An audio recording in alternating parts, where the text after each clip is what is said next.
The massive warship dropped out of hyperspace at the edge of the Sol system. Its hull stretched for 10 kilometers, covered in weapons that had conquered 1,000 worlds. This was the flagship of the Zalathian Galactic Empire, and aboard it sat Emperor Korthax III. The Emperor looked at the blue planet on his screen. Earth. Such a small world, really. His scouts had been watching these humans for years. They had only learned to leave their planet a century ago.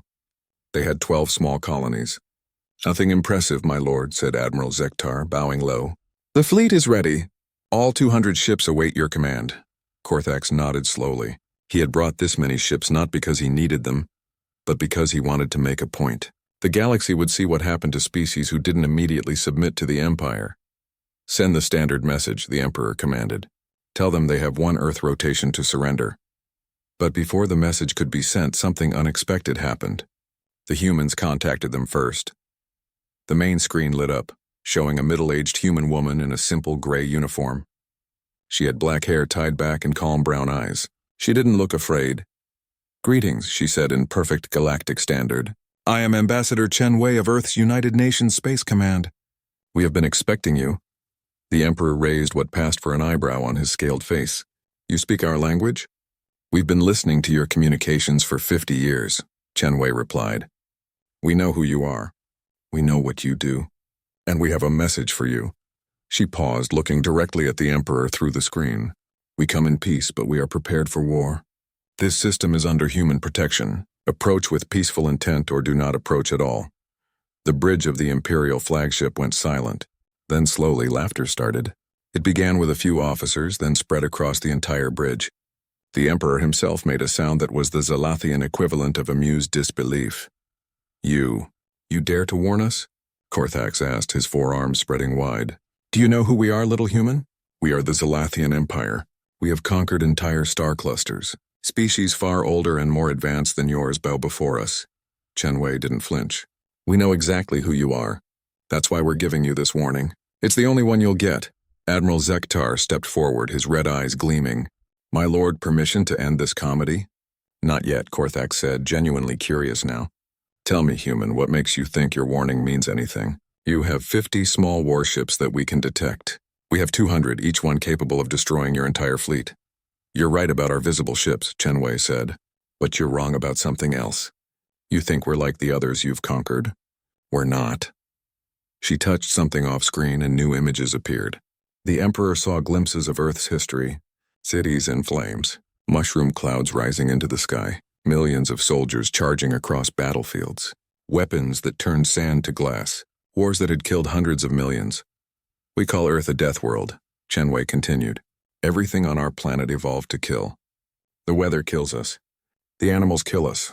The diseases kill us. And for 10,000 years we've been killing each other. We got very, very good at it." "Savages," Admiral Zektar muttered. "Yes," Chen Wei agreed, surprising them. "We are savage. We are violent. We are everything your empire thinks makes a species weak and primitive. But here's what you don't understand. We turned that savagery into strength. We unified not in spite of our violence, but because of it. We know what war really costs. That's why we're warning you." The Emperor leaned forward on his throne. "And what if we ignore your warning?" Chen Wei's expression didn't change, but something in her eyes grew harder. "Then you'll learn why humans have a saying, 'If you want peace, prepare for war.' We've been preparing for 50 years. The transmission ended. Admiral Zektar immediately spoke up. "My lord, this is clearly a bluff. They're trying to scare us because they know they can't win." "Perhaps," Korthax mused, but she didn't seem afraid. "Primitive species often mistake ignorance for courage, my lord," another officer added. "They simply don't understand what they're facing." The Emperor nodded slowly. "Send our terms. The standard demands were transmitted to Earth: complete surrender. 60% of their population to be taken as servants. All technology to be handed over. All weapons to be destroyed. The humans would become another servant race of the Empire like hundreds before them." The response came an hour later. Chen Wei appeared on the screen again. "We've reviewed your terms," she said simply. "Our answer is no." "Then you've chosen death," Admiral Zektar said. "We've chosen freedom," Chen Wei corrected. "But before you attack, we want to show you something else. Something we've learned in our 50 years of listening to your empire." New images appeared. The Emperor recognized them as clips from the Empire's own historical records. Hundreds of species surrendering, peaceful worlds being conquered. But Chen Wei focused on something specific. In your 1,000 years of conquest, she said, you've never faced a species that refused to surrender even when faced with destruction. Every species you've conquered chose slavery over death. They all had something to lose. She looked directly at the Emperor. We studied your victories, Emperor Korthax. Every single one. And we found your weakness. You've never fought someone with nothing to lose. You've never fought someone who would rather die than kneel. Every species values its survival, the Emperor said. We value freedom more, Chen Wei replied. Let me show you what that means. A new video played. It showed human history but focused on specific moments. 300 soldiers holding a pass against thousands. A nation fighting to the last citizen rather than surrender. People choosing to burn their own cities rather than let enemies have them. We have a word, Chen Wei said. Pyrrhic. It means a victory that costs so much it's the same as defeat. We're offering you a choice. Leave now and there's no bloodshed. Stay and fight, and even if you win, the cost will destroy you. The Emperor stood from his throne, his full 3-meter height towering over his officers. You think your threats mean anything to the Empire? You think your primitive nuclear weapons and tiny fleet can stand against us? No, Chen Wei admitted. If you use your full strength, you'll probably win. But here's what you haven't considered. Every human knows they're going to die someday. We've accepted that. The question is whether we die on our knees or on our feet. We've made our choice, she paused. Also, you might want to ask yourself something. If we've been listening to your communications for 50 years and we knew you were coming, what else have we been doing? The transmission ended again. Admiral Zektar was furious now. My lord, this insult cannot stand. Request permission to begin the attack. The Emperor looked at his war council. They all showed the same anger, the same confidence. Of course they did. The Empire had never lost. These humans were nothing compared to their might. What do you think? He asked his oldest advisor, a Zalathian who had served his father. They're clever, the advisor admitted, but cleverness won't stop our plasma cannons. However, my lord, something bothers me. Why aren't they afraid? Every other species was afraid. Because they're too primitive to understand, Admiral Zektar insisted. They think their nuclear weapons mean something. They'll learn. The Emperor made his decision. Begin the attack. But Zektar, I want Earth taken intact if possible. These humans intrigue me. They might make interesting servants once we break their spirit. It will be done, my lord. As the Imperial fleet began to move toward Earth, the Emperor remained on his throne, watching the blue planet grow larger on his screen. Something nagged at him. That human Chen Wei hadn't looked like someone bluffing. She had looked like someone who had already accepted her death. But that was impossible. No species chose death over servitude. It went against every law of survival, didn't it? Admiral Zektar stood on the bridge of his command ship, watching Jupiter grow larger on the screen. The gas giant was massive, its storm swirling in patterns that had lasted centuries. The Imperial fleet had been traveling through the Sol system for 3 days now, and they hadn't met any resistance. Where are their ships? Asked Commander Thek, one of Zektar's officers. Their homeworld should be defended. Hiding, Zektar replied with contempt, like scared animals in their holes. They talked big, but now that we're here, they cower.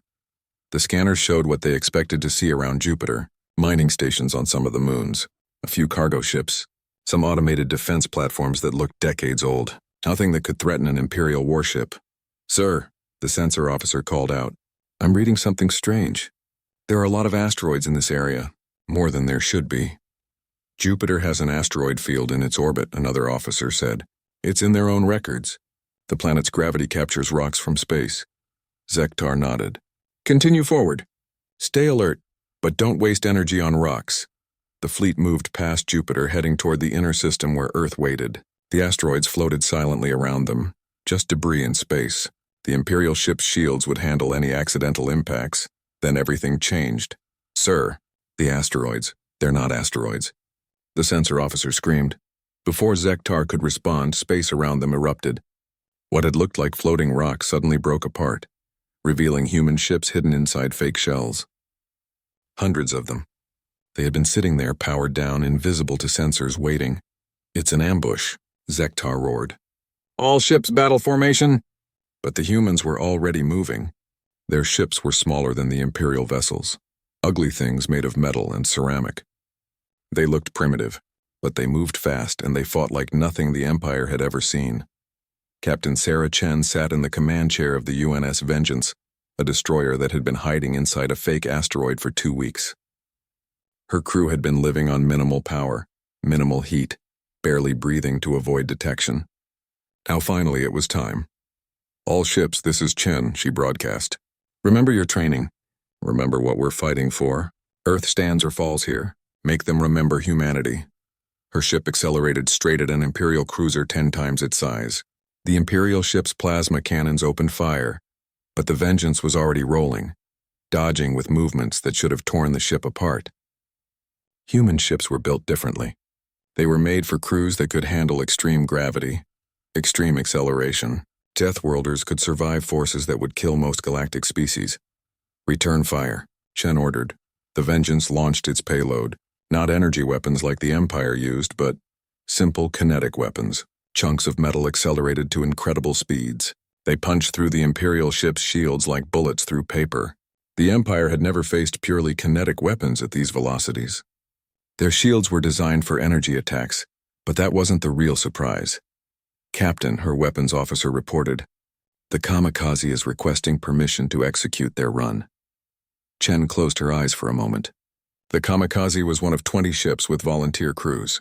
They all knew they weren't coming back. "Permission granted," she said quietly. "May they find peace." The UNS kamikaze accelerated beyond safe limits. Its crew was pressed into their seats, barely conscious from the gravitational forces. But they didn't need to be conscious for long. The ship's AI took over, driving straight at an Imperial battleship. The Imperial commander saw the human ship coming but didn't understand. Why wasn't it firing? Why was it on a collision course? No species used ramming tactics. It was suicide. The kamikaze hit the battleship at a significant fraction of light speed, but a second before impact, its captain managed to press one button. The ship's fusion reactor went critical. The explosion was visible from Earth. Admiral Zektar watched in horror as one of his battleships simply disappeared in nuclear fire. These humans had turned their own ships into weapons. They were killing themselves to kill his soldiers. "They're insane," Commander Thek shouted. "They're all insane." More human ships were doing the same thing. Not all of them, but enough, and each suicide run took an Imperial ship with it. The humans broadcast messages as they died, strange things that Zektar didn't understand. "Remember the Alamo. Witness me! For Earth and her children." The regular human ships were just as confusing. When damaged, they didn't retreat. They kept fighting until they were destroyed. When boarded, their crews blew up their own ships rather than be captured. They fought like they were already dead. "Sir, we need to pull back," Commander Thek said. "We've lost 30 ships already." 30? Zektar couldn't believe it. The Empire never lost 30 ships in a single battle. They rarely lost 3. The humans fight without honor, Thek continued. They use nuclear weapons, suicide attacks, tricks, and traps. "No," Zektar said slowly, watching the battle. "They fight with a different honor. They honor their world above their lives." A new alert sounded. "Sir, massive energy signatures from Earth's moon. They're launching something." The screen showed objects leaving the moon's surface. Hundreds of them. They looked like missiles, but massive ones. Each was the size of a building. "What are those?" Thek asked. The answer came soon enough. The missiles reached the battle and detonated. But they didn't explode like normal weapons. They released clouds of something that ate through the Imperial ship's hulls like acid. "Nanomachines," the science officer reported. "Microscopic robots that consume metal. They're turning our ships into dust." Zektar watched another one of his cruisers dissolve like it was being eaten by invisible insects. The humans had weaponized technology in ways the Empire had outlawed centuries ago. These weren't civilized weapons. These were the tools of species that fought to extinction. "Admiral, message from the humans," the communications officer announced. Chen Wei appeared on the screen, but she wasn't in an office now. She was clearly on a warship and there was blood on her uniform. "Admiral Zektar," she said, "you've lost 42 ships. We've lost 90. But here's the difference. We expected to lose 90. We're prepared to lose 900. Are you prepared to lose 400? You're killing your own people," Zektar shouted at the screen. "Yes," Chen Wei agreed simply. "Every human ship here has volunteers. They knew they probably wouldn't come home. They came anyway. That's what you don't understand about us. We've been dying for causes we believe in for thousands of years. Freedom, justice, love, home. Today, we die for Earth. She leaned forward. But I'm calling to give you information. Check your long-range sensors. Check Mars. Zektar nodded to his officer who adjusted the sensors. What they saw made the bridge go silent. Ships were rising from Mars. Not dozens. Hundreds. They had been hidden underground in caverns and tunnels, invisible to orbital scans. The red planet had been turned into a shipyard. 500 more ships, Chen Wei said, all built in the last 20 years. All crewed by volunteers, all ready to die. You're not fighting a military, Admiral. You're fighting a species. This is impossible, Zektar said. Your economy couldn't support this. The resources alone? We've been on total war footing since we detected your empire. Chen Wei interrupted. Every factory converted. Every citizen working toward one goal. Children collecting scrap metal. Elderly people building weapons. We turned our entire civilization into a weapon aimed at anyone who would try to enslave us. She paused. You can win, Admiral. If you're willing to lose most of your fleet, you can win. But ask yourself, what will the rest of the galaxy think when they hear that primitive Earth destroyed half the Imperial fleet? How many other species will think, if humans can do it, so can we? The transmission ended. Admiral Zektar looked at his tactical display. In just 1 hour of fighting, he had lost more ships than the Empire had lost in the last century. And reinforcements from Earth were coming. Mars was sending its fleet. Orders, Admiral? Commander Thek asked. Zektar thought about the Emperor's words. Take Earth intact. Break their spirit. But how did you break the spirit of people who volunteered to die? How did you conquer people who saw death as victory if they took you with them? Send a message to the Emperor, he said finally. Tell him. Tell him the humans are not like the others. Tell him we need the full fleet. All of it? All 2,000 ships? Thek asked, shocked. All of them, Zektar confirmed. Or we pull back now. As he waited for a response, Zektar watched the human fighters continue their assault. Small one-person craft that shouldn't have been able to hurt capital ships. But they flew directly into engine ports, detonating themselves inside. Their pilots laughed as they died. The Admiral had conquered 12 species. He had never seen anything like this. He was starting to understand why the humans had warned them. They weren't bluffing. They were trying to give the Empire a chance to avoid this madness. But it was too late now. The Empire had chosen battle, and the humans, these insane humans from their death world, had accepted that choice with terrible enthusiasm. Emperor Korthax III stood in his throne room, reading the battle reports from Jupiter. His 4 hands shook slightly as he read the numbers again.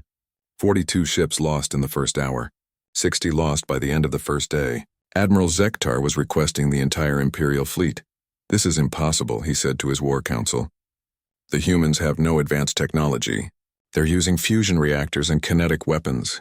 How are they doing this? They fight without rules, my lord, General Vex said.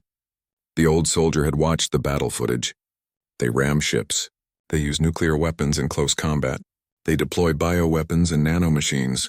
They fight like what? Korthax demanded.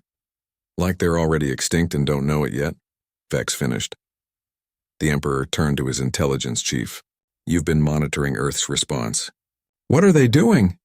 The intelligence chief pulled up holographic displays. My lord, it's unprecedented.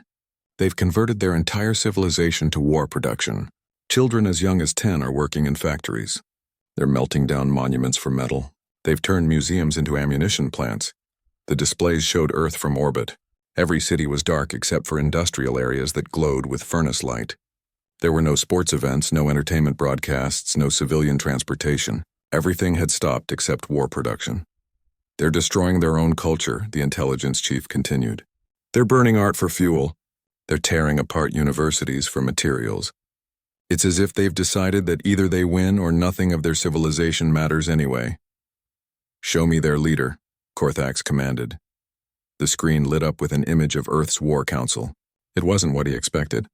No single dictator. No military strongman. Instead, there were 12 people around a table. Different skin colors, different ages. Scientists next to soldiers. Teachers beside engineers. The woman at the head of the table was introduced as President Maria Santos. She was 60 years old, a former schoolteacher who had been elected just before the Empire arrived. She looked tired but determined. "My lord," the intelligence chief said, "we intercepted her speech to Earth yesterday. You should hear it." Santos appeared on the screen, standing before billions of humans. Her voice was calm but firm. "My fellow humans," she began, "the Empire thinks we will break. They think that if they kill enough of us, we will surrender. They don't understand us. We are the children of Earth. Our ancestors survived ice ages, plagues, wars, and disasters. We survived when our world tried to kill us every day. We didn't survive by surrendering. We survived by becoming tougher than our world. Today we show the galaxy what that means." She paused, looking directly at the camera. "Every factory will make weapons. Every hand will help. Every heart will be steel. We will not surrender. We will not break. We will make them remember the price of threatening Earth until the last star burns out." The crowd's response was terrifying. Not cheers, but a low rhythmic chant. Earth endures. Humanity endures. Freedom endures. Korthax turned away from the screen. "They're fanatics." "No, my lord," General Vex said quietly. "I've fought fanatics. Fanatics believe they'll be rewarded after death. These humans don't. They know they're going to die and stay dead. They're not fanatics. They're something worse." "What's worse than fanatics?" "People with nothing to lose and everything to prove." Before Korthax could respond, alarms started sounding. "My lord," the communications officer called.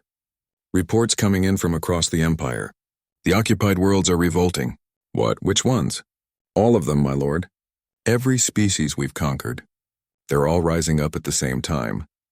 The main screen split into dozens of smaller screens, each showing a different world. The Kalari were attacking Imperial garrisons. The Threen were sabotaging infrastructure. Even the peaceful Melody were resisting. "How?" Korthax demanded. "How are they coordinating?" The answer came from an unexpected source. Every screen suddenly showed the same thing. Ambassador Chen Wei broadcasting on all frequencies. "To all species under Imperial rule," she said. "Earth stands against the Empire. We are few, but we are not surrendering. We show you that the Empire can bleed. They are not gods. They are not invincible. They are just bullies who have never been punched back. Today, humanity punches back. Tomorrow it could be you." The broadcast switched to footage of the battle at Jupiter. Imperial ships burning. Imperial soldiers retreating. The mighty Empire being fought to a standstill by a species they had dismissed as primitive. "Rise up," Chen Wei continued. "The Empire's fleet is here fighting us. Their garrisons are weak. Their supply lines are stretched. If you want freedom, take it now. Take it while they're distracted. Take it while they're dying in our system. Earth stands with all who stand for freedom." The broadcast ended, but the damage was done. Reports flooded in from across the Empire. 30 slave species were revolting, 50, 100. "My lord," General Vex said urgently, "if we don't respond to these revolts, we could lose half the Empire. But if we pull ships from the Earth campaign, the humans will grow stronger." Korthax finished. He saw it now, the trap. The humans had planned this. They knew the Empire couldn't fight on multiple fronts. "There's more, my lord," the intelligence chief said reluctantly. "We've decoded more human communications. They call it the Manhattan Protocol. What is it? We're not sure, but it involves something called antimatter. Theoretical physics suggests it could be used as a weapon, but no civilization has ever been insane enough to try. The energy release would be..." He was interrupted by a new transmission from Earth. This time it was President Santos herself. "Emperor Korthax," she said formally, "I am told you are a student of history. So let me tell you about human history. 3 times in our past, we've faced extinction. Once from disease, once from nuclear war, once from climate change. Each time we survived by doing the unthinkable. We sacrificed everything to continue. We ate our dead to survive famines. We burned our cities to deny them to enemies. We poisoned our own wells to stop invaders." She leaned forward. "You thought you were attacking a weak species. You're not. You're attacking the survivors of 1,000,000 years of evolution on a world that hates life. We are the descendants of the ones who wouldn't die. And we've learned that sometimes the only way to win is to make victory too expensive for our enemies." "You're threatening us?" Korthax asked. "No, I'm educating you. Admiral Yamamoto is moving his fleet to Mars. General Singh is fortifying Luna. Commander Schmidt is activating the asteroid bases. We have 2 million volunteers in ships waiting. Not soldiers, Emperor, volunteers, teachers, doctors, parents, children, all willing to die. all willing to ram their ships into yours. She paused. You can win. Bring your entire fleet. Lose half of it, maybe more, but you can win. You can rule over our ashes. But ask yourself, what will you have won? A dead system, a broken fleet, and an empire in revolt. Is that victory? You would destroy yourselves rather than serve. Korthax asked. We would destroy ourselves to remain free, Santos corrected. But more than that, we would destroy you too. That's what you don't understand about humans. We don't just die for causes. We kill for them. The transmission ended. General Vex spoke into the silence. My lord, intelligence reports the humans have been launching small probes for the past 10 years. We thought they were exploration vessels, but they're heading for Imperial worlds. If they carry these antimatter weapons, they wouldn't dare, Korthax said. My lord, they're ramming ships with their bodies. What won't they dare? Korthax looked at his empire's map. 1,000 worlds under his control, all of them now in revolt.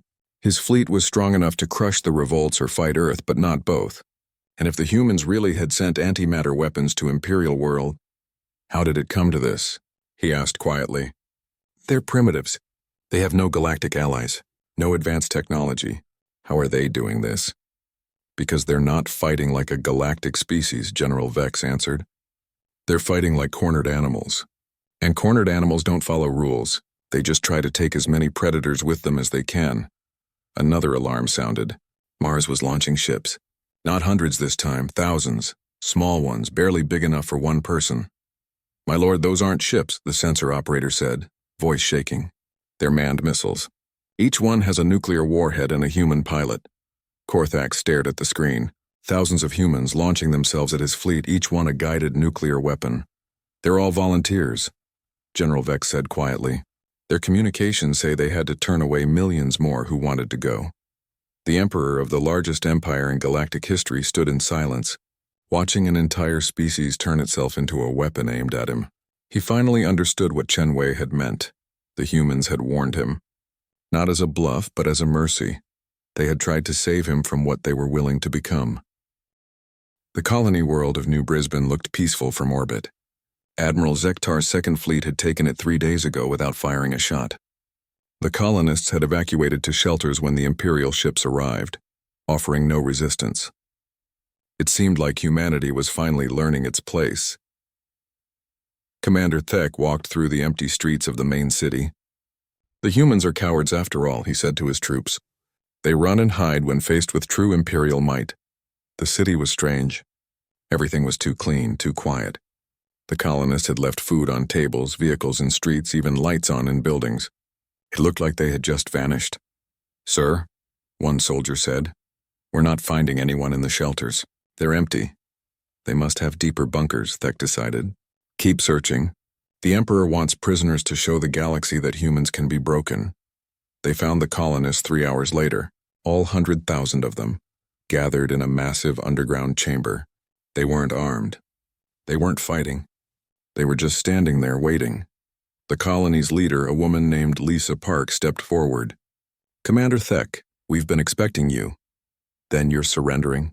Thek asked. No, we're giving you a choice. Leave now or die with us, Thek laughed.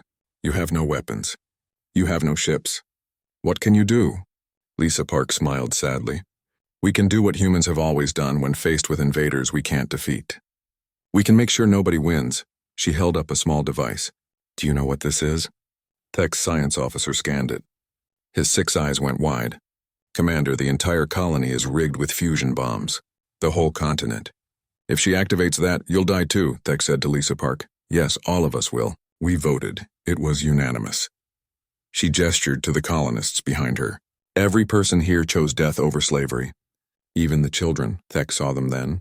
Small human children holding their parents' hands. They didn't look afraid. They looked determined. You're insane, he said. We're human, Lisa Park replied. Now choose. Leave or die. The same scene was playing out on every colony world the Empire took. As news spread through the Imperial fleet, commanders discovered that humans had turned their own colonies into traps. Every victory was actually a defeat waiting to happen. On New Johannesburg, the colonists had released a modified Earth virus into the atmosphere. It was harmless to humans, but deadly to most galactic species. Imperial troops died within hours of landing. On Luna Nueva, The colonists had deliberately crashed their orbital stations into the planet when Imperial ships approached, creating a debris field that destroyed 3 cruisers. On Newer York, 20,000 colonists had volunteered to stay behind with nuclear weapons strapped to their bodies, walking bombs that detonated when Imperial troops got close. Emperor Korthax read the reports with growing disbelief. They're killing themselves by the millions just to hurt us. It's not just the colonies, my lord, General Vex reported. Look at what Earth is doing. The tactical display showed Earth's solar system. The humans were moving asteroids, using mass drivers and nuclear explosives to change their orbits. They were turning the entire asteroid belt into a weapon. If our fleet approaches Earth, Vex explained, they'll launch these asteroids at us. Thousands of them, each one capable of destroying a ship. They're turning their own system into a minefield. And Mars? Korthax asked. Mars is worse. They've dug so deep into the planet that our scanners can't find the bottom of their tunnels. Intelligence estimates they could have 50,000 ships hidden down there. Or they could have none. We have no way to know. The Emperor turned to his council. Options? We could use planet-killer weapons, one admiral suggested. Destroy Earth entirely. The humans have threatened to detonate their sun if we try, Vex said quietly. They claim to have stellar converters in place. It's probably a bluff, but these humans don't bluff, Korthax finished. A communication came in from the front lines. Admiral Zektar appeared, his uniform torn and burned. Behind him, his bridge was in chaos, my lord, he gasped. The humans, they're not fighting like a military anymore. They're fighting like a plague. Civilian ships ramming us. Children in mining pods carrying nuclear weapons. They sing as they die, my lord. They sing songs about freedom and Earth. An explosion rocked his ship. When the image stabilized, Zektar was bleeding from a head wound. My lord, I've lost 300 ships. The humans have lost 3,000, but they keep coming. They're using their moon as a launch platform. They're shooting their dead at us in capsules that explode. They're using everything. They're using anything. Pull back, Korthax ordered. I can't, my lord. They've surrounded us. Not with ships, but with debris and mines and suicide craft. If we try to retreat, we'll lose the entire fleet. The transmission cut off. General Vex spoke into the silence. My lord, we're receiving reports from across the Empire. The revolt has spread to 300 worlds. Our garrison forces can't contain it. The other species have seen the humans fighting us to a standstill. They believe we can be beaten. We're not beaten, Korthax roared. Send the entire fleet. All 2,000 ships. Crush these humans. My lord, Vex said carefully. If we send the entire fleet to Earth, we'll have nothing to hold the Empire. We'll win against the humans but lose everything else. Then we make an example of Earth. We destroy it completely. Show the galaxy what happens to those who resist. The humans have allied with the Kalari, the Threen, and 40 other species. If we destroy Earth, we'll have to destroy them all. That's a third of our empire, my lord. Korthax slumped in his throne. In 1,000 years of rule, the Empire had never faced anything like this. They had conquered through fear, through overwhelming force. But how did you conquer someone who wasn't afraid to die? How did you overwhelm someone who turned their own deaths into weapons? A new message arrived from Earth. President Santos appeared on the screen again. She looked older than before, thinner. Behind her, through a window, mushroom clouds rose on Earth's surface. Emperor Korthax, she said, I'm calling to inform you that Operation Stalingrad is now in effect. What is Operation Stalingrad? He demanded a history lesson. In our Second World War, one city held out against invaders for 200 days. Every building became a fortress. Every citizen became a soldier. The invaders won, but the victory cost them so much that it broke their entire war machine. She gestured to the window behind her. We're destroying our own cities. Any that you might capture. We're poisoning our water supplies. We're burning our food production. We're making Earth worthless. If you take our world, you'll rule over ashes and bones. You're destroying your own planet? Korthax couldn't believe it. We're denying it to you. There's a difference. Earth will recover in time. Your empire won't. This is madness. This is humanity. We've done this before. When ancient Rome invaded Carthage, the defenders burned their own city and salted their own fields. When Russia was invaded, they burned Moscow. When China was invaded, they destroyed their own dams and drowned millions of their own people to stop the enemy. This is what we do. She leaned forward. But I'm also calling with an offer. You can end this. Pull back your fleets. Recognize human sovereignty. Free the slave species. Do this and the war ends today. You're in no position to make demands, Korthax said. We're winning. Are you? Check your casualty reports. Korthax gestured to Vex, who pulled up the data. The Emperor's heart stopped. 800 Imperial ships destroyed. It was more than the Empire had lost in its entire history combined. You've lost 800, Santos continued. We've lost 8,000. But here's the difference. We expected to lose everything. We're prepared for it. Every human knows they might die tomorrow, and they're at peace with it. Can your Empire survive losing another 800 ships? Can it survive losing 8,000? We'll destroy you, Korthax said, but his voice was weak. Yes, probably. But we'll take your Empire with us. That's what mutual destruction means. That's what we tried to warn you about. We don't fight to win. We fight to make sure nobody wins if we can't. The transmission ended. General Vex looked at the Emperor. My lord, what are your orders? Korthax looked at his empire. Built over 1,000 years, now crumbling because of one species that wouldn't kneel. He looked at the casualty numbers. He looked at the revolt spreading across his worlds. How did we get here? He asked quietly. They warned us. They actually warned us, and we laughed. My lord, prepare for the final assault on Earth, all ships, everything we have, and the revolts. After we destroy Earth, we'll reconquer the other worlds. General Vex nodded, but both of them knew the truth. Even if they destroyed Earth, the damage was done. The Empire would never be the same. The humans had shown the galaxy that the Empire could bleed, and bleeding empires didn't last long. 2,000 Imperial ships gathered at the edge of the Sol system. It was the largest fleet ever assembled in galactic history. Emperor Korthax himself stood on the bridge of his flagship, watching Earth in the distance. The small blue planet that had cost him 800 ships and started rebellions across his empire. My lord, General Vex reported, the humans are broadcasting something. All frequencies. On the screen appeared an old human man in a simple military uniform. His name tag read, Admiral Petrov. Emperor Korthax, Petrov said calmly. Before you attack, I need to tell you about the Samson option. More threats? Korthax asked. No. Facts. 50 years ago, when we first detected your empire, we knew this day might come. So we prepared the ultimate deterrent. We call it the Quantum Cascade Device. Petrov held up a small black box. This contains the trigger for 12 weapons we've placed in your empire's core systems. They traveled as small probes powered down, drifting like space debris. They're in orbit around your 12 most important worlds, including your homeworld. Impossible, Korthax said. Our defenses would have detected them.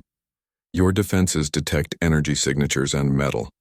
Our probes are ceramic and carbon, with no power signature until activated. They've been sleeping for 10 years, waiting. General Vex was frantically checking security reports. His face went pale. My lord, 10 years ago, there were reports of unusual meteors in several systems. Small, harmless. We ignored them. Petrov continued. Each device contains antimatter held in magnetic containment. But more than that, they contain quantum destabilizers. When detonated, they don't just explode. They create a cascade reaction in any nearby star. Your sons will go nova, Emperor. 12 of them. You're bluffing, Korthax said, but his voice shook. I could be, Petrov agreed. But let me ask you something. We turned our colonies into bombs. We turned our citizens into weapons. We're burning our own planet to deny it to you. Do you really think we wouldn't mine your stars? The Emperor turned to his science advisor. Is it possible? The advisor was running calculations. Theoretically, yes. A quantum cascade could destabilize stellar fusion. If they've really done this, we've 12 stars, Petrov said. 12 dead systems. Billions of your citizens dead. Your homeworld turned to ash. That's what happens if Earth falls. You would commit genocide? Korthax demanded. To prevent our own? Yes, but we don't want to. That's why I'm talking instead of just pushing the button. You can still choose peace. Before Korthax could respond, alerts started sounding throughout his fleet. My lord, the sensor operator shouted. Earth is launching everything. Every ship, every weapon, every satellite. They're all coming at us. The tactical display lit up with thousands of contacts. Ships, missiles, even civilian transports. All heading straight for the Imperial fleet. But in the middle of them all was something else. Something massive. What is that? Vex asked. The sensor operator's voice trembled. It's Earth's moon, sir. They're moving their moon. It was true. Using massive engines built into lunar bedrock, the humans had turned their own moon into a kinetic weapon. It was accelerating toward the Imperial fleet, slowly but unstoppably. "They've gone completely insane," someone whispered. President Santos appeared on another screen. "Emperor, you're about to hear from a lot of humans. I suggest you listen." The communication system was flooded with transmissions from the approaching ships. Thousands of them. Not military communications, but personal messages. "This is teacher Margaret Chen. I taught kindergarten for 30 years. Today I die for my students' freedom. This is Dr. James Webb. I've saved 1,000 lives. Today I give mine for billions. This is Farmer Jose Martinez. I fed my community for 50 years. Today I feed the tree of liberty with my blood. This is student Amy Park. I'm 17 years old. I'll never see 18, but my little brother will grow up free." Message after message. Each human stating their name, their life, their choice to die. The Imperial bridge crew listened in horror as thousands of ordinary people described their ordinary lives and their extraordinary choice. "Make them stop," Commander Thek begged. "Please, my lord, make them stop." But they didn't stop. The messages continued as the human ships grew closer. Children barely old enough to fly, elderly people who could barely see. All coming to die, all willing to burn. "My lord," General Vex said quietly, "we can destroy them all, but what? But they're right. Even if we win here, those quantum weapons will destroy our core worlds. The rebellions will spread. Other species will learn from the humans. They'll turn their worlds into fortresses, their people into weapons. We'll face this again and again until the Empire bleeds to death." The human moon was getting closer. If it hit the Imperial fleet at its current speed, it would destroy hundreds of ships just from the debris field. Admiral Petrov appeared again. "Emperor, I'm going to tell you something. We studied your empire's history. Every species you conquered surrendered because they valued survival over freedom. They were civilized. They were rational. We're not," he smiled grimly. "Humans have a saying, 'Give me liberty or give me death.' It's not a metaphor for us. It's a choice. And we've made ours. What do you want?" Korthax asked, his voice broken. "What we've always wanted. Freedom. Recognition as a sovereign species. And the liberation of 3 slave species of our choosing. Do this and the war ends. Refuse and we all burn together." Korthax looked at his empire's most powerful fleet. 2,000 ships against a handful of humans willing to destroy everything. He thought about his homeworld, his people, his 1,000-year empire. "If I agree," he said slowly. "How do I know you won't use those quantum weapons anyway?" President Santos answered. "Because we're not conquerors, Emperor. We're survivors. We don't want to rule the galaxy. We just want to be left alone. Give us peace and we'll give you the same." "My lord," General Vex said urgently, "the human ships will reach us in 10 minutes. We need a decision." Korthax looked at the approaching wave of human vessels, each one a person who had chosen death over slavery. Behind them their moon-turned weapon, and somewhere in his empire 12 devices waited to turn his suns into supernovas. "How?" he asked quietly. "How did you become like this?" "We evolved on a death world," Santos replied. "For 1,000,000 years everything tried to kill us. Weather, disease, predators, even our own planet's geology. We survived by being willing to do anything, sacrifice anything to continue. You threaten that continuation. This is the result." The emperor of the largest empire in galactic history stood in silence. Then slowly he spoke. "Stand down all weapons." "My lord?" Vex asked, shocked. "Stand down all weapons. Send a message to all human vessels. The Zalathian Empire agrees to peace talks." The bridge was silent. Then one by one the approaching human ships began to slow.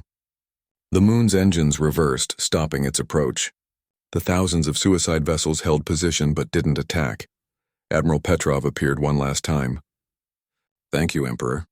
No one had to die today." "Your quantum weapons," Korthax said. "You'll remove them?" "When we sign a peace treaty, yes. Trust but verify, as we say." 3 days later, on a neutral station, the Treaty of Sol was signed. The Zalathian Empire recognized humanity as a sovereign species. 3 slave species were freed, and a new galactic council was formed, with humanity as a founding member. The signing ceremony was broadcast across the galaxy. Trillions watched as Emperor Korthax, ruler of 1,000 worlds, sat as an equal with President Santos, a former schoolteacher from a single planet. "Why did you warn us?" Korthax asked her after the signing. "You could have just attacked." "Because war was our second choice," Santos replied. "We always hope for peace. We prepare for war, but we hope for peace. The warning was that hope. And if we had heeded it, then we would have been friends instead of former enemies. As the Imperial fleet left the Sol system, General Vex stood beside his Emperor. "My lord, the humans could have destroyed us." "Why didn't they?" "Because they're not what we thought they were," Korthax replied. "They're not barbarians. They're not primitives. They're survivors who value freedom more than life. And they gave us a gift." "A gift?" "A lesson. They showed us that there are some species you don't conquer, some species you leave alone, and some warnings you heed." The story spread across the galaxy, the small blue planet that had stood against the Empire, the species that had chosen death over slavery and forced an empire to choose peace. And in every military academy, in every strategic planning session, in every council of war, the same lesson was taught. When Earth sends a warning, you listen, because they only send one. Years later, when other aggressive species approached human space, they found the same message broadcasting on all frequencies. "We come in peace, but we are prepared for war. This system is under human protection. Approach with peaceful intent or do not approach at all." And every single one chose peace. Because the galaxy had learned what Emperor Korthax learned that day. Humans didn't want war. They didn't seek conquest. They didn't desire empire.